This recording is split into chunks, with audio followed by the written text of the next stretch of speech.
അതല്ല എൻ്റെ കേരളം എൻ്റെ അഭിമാനം എന്നാണ് നമ്മൾ പറഞ്ഞത്. നമ്മുടെ അഭിമാനമുള്ള കേരളത്തിന് മുറിവേൽക്കാൻ പാടില്ലല്ലോ. അപ്പോൾ ഇതുകൊണ്ട് നമ്മുടെ കേരളം തകർന്നു പോയതൊന്നും ആരും ധരിച്ചു കളയരുത്. അങ്ങനെയുള്ള വിശ്വാസം വേണ്ട. നമ്മുടെ പോലീസ് സേന കാര്യമായിട്ട് വിചാരിച്ചാൽ ഇപ്പോഴും നാട്ടുകാരും ഒക്കെ കൂടെ ഉണ്ടെങ്കിൽ ചെയ്യാൻ പറ്റുന്ന കാര്യമുള്ളൂ. അതിനെക്കുറിച്ച് അങ്ങയുടെ നിലപാടെന്താണ്? മുഖ്യമന്ത്രി പറഞ്ഞ ഒരു കാര്യയുടെ, അതായത് കക്ഷി രാഷ്ട്രീയ ഭേദമന്യേ ഇതൊരു നമ്മൾ ഈ അടർക്കളത്തിൽ ഇറങ്ങണം എന്ന് തന്നെയാണ് അദ്ദേഹം പറഞ്ഞിരിക്കുന്നത്. ഞാൻ ആ പറഞ്ഞതിനോടാണ് എനിക്ക് പറയാനുള്ളത്. ഞാൻ പറയും എൻഫോഴ്സ്മെന്റാണ് പ്രധാനം. ഈ പോലീസിന്റെ എക്സൈസിന്റെ ഒന്നും ജോലി ബോധവൽക്കരണമൊന്നുമല്ല. അവരിങ്ങനെ ബാനറും കെട്ടി നടക്കലല്ല അവരുടെ ജോലി. ഇപ്പം തന്നെ അവരുടെ സ്റ്റാഫ് കുറവാണ്, അവർക്ക് ജോലി കൂടുതല. അപ്പോൾ അവരെ പൂർണ്ണമായി നമ്മൾ എൻഫോഴ്സ്മെന്റിന് വേണ്ടിയിട്ട് ഏൽപ്പിക്കണം, നടപ്പാക്കാൻ. എൻ്റെ റിക്വസ്റ്റ് ഞാൻ പറഞ്ഞു, സദേൺ മേഖലയിൽ ഒരു IG, സത്യസന്ധനായ ഒരാൾ, നല്ല ഉദ്യോഗസ്ഥൻ. നോർത്തേൺ മേഖലയിൽ ഒരു IG. ഈ 2 IG-മാരുടെ നേതൃത്വത്തിൽ കേസുകൾ പിടിക്കട്ടെ. ഒരു 30-40 കേസ് ഒരു മാസം കൊണ്ട് പിടിച്ചാൽ അതിന്റെ സോഴ്സ് അന്വേഷിച്ച് പോകണം, ഉറവിടം എവിടെയാണെന്ന് അറിയണം. പണ്ട് കേരളം സ്പിരിറ്റ് തടഞ്ഞത് അങ്ങനെയാണ്. സ്പിരിറ്റിന്റെ ഉറവിടം തേടിപ്പോയി സ്പിരിറ്റ് സപ്ലൈ ചെയ്യുന്ന ആളുകളെ പിടിച്ച് ജയിലിലിട്ടപ്പോൾ കേരളത്തിലേക്ക് സ്പിരിറ്റ് സപ്ലൈ ചെയ്യുന്ന സ്പിരിറ്റ് ലോബി തീരുമാനിച്ചു കേരളത്തിലേക്ക് ഇനി സപ്ലൈ വേണ്ട.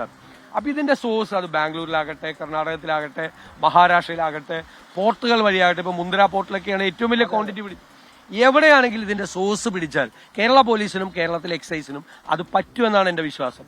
അത് പിടിച്ചാൽ, അത് ബ്ലോക്ക് ചെയ്താൽ നമുക്ക് ഈ കേരളത്തിലേക്ക് വരുന്ന ഈ വൻ ക്വാണ്ടിറ്റി നമുക്കതിനെ തടുത്തു നിർത്താൻ പറ്റും.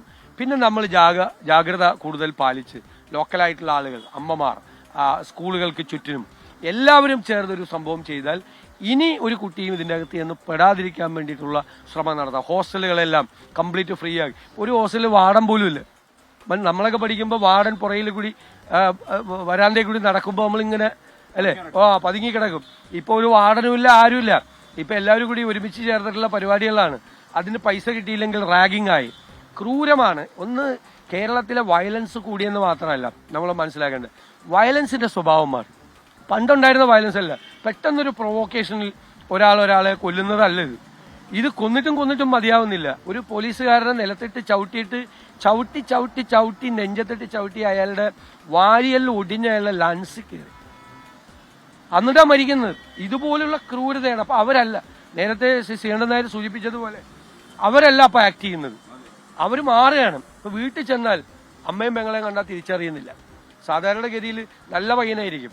ഇപ്പോ ഓരോരുത്തരും ഈ മാതാപിതാക്കൾ, ഞാൻ ഒരുപാട് കേസിൽ ഇടപെട്ടിട്ടുള്ള ആളാണ്. ഈ കൊച്ചു പിള്ളേരെ ഇങ്ങനെ ആവുമ്പോൾ മാതാപിതാക്കൾ ആദ്യം നമ്മളോട് ദേഷ്യപ്പെടും. എന്റെ മോൻ അങ്ങനെ ചെയ്യില്ല എന്ന് പറയും. എനിക്ക് പല അനുഭവമുണ്ട്. അഭിമാനമുണ്ട്. അവരൊരിക്കലും വിചാരിച്ചിട്ടില്ല. അപ്പൊ നമ്മൾ ഈ പയ്യനെ വിളിക്കും, പയ്യനെ ആദ്യം നിഷേധിക്കും. അപ്പൊ നമ്മൾ അന്ന പിന്നെ പോലീസ് എക്സൈസ് എന്താ ചെയ്തോട്ടെ, നിന്നെ അറസ്റ്റ് ചെയ്തോണ്ട് പോകട്ടെന്ന് പറയുമ്പോൾ ഒറ്റ കരച്ചിലാണ്. അപ്പോഴാണ് വീട്ടുകാരെ അറിയുന്നത്, ഈ ഒരു ബിയർ കഴിച്ചു വന്നാൽ പോലും വീട്ടിൽ ചെന്നാൽ പിടിക്കും, മദ്യപിച്ച് ചെന്നാൽ വീട്ടിൽ ചെന്നാൽ പിടിക്കും. ഇത് കഴിച്ചിട്ട് പോയി കഴിഞ്ഞാൽ അറിയില്ലല്ലോ, ഒരു തലവേദനയാണെന്ന് പറഞ്ഞാൽ കയറി കിടന്നാൽ മതി.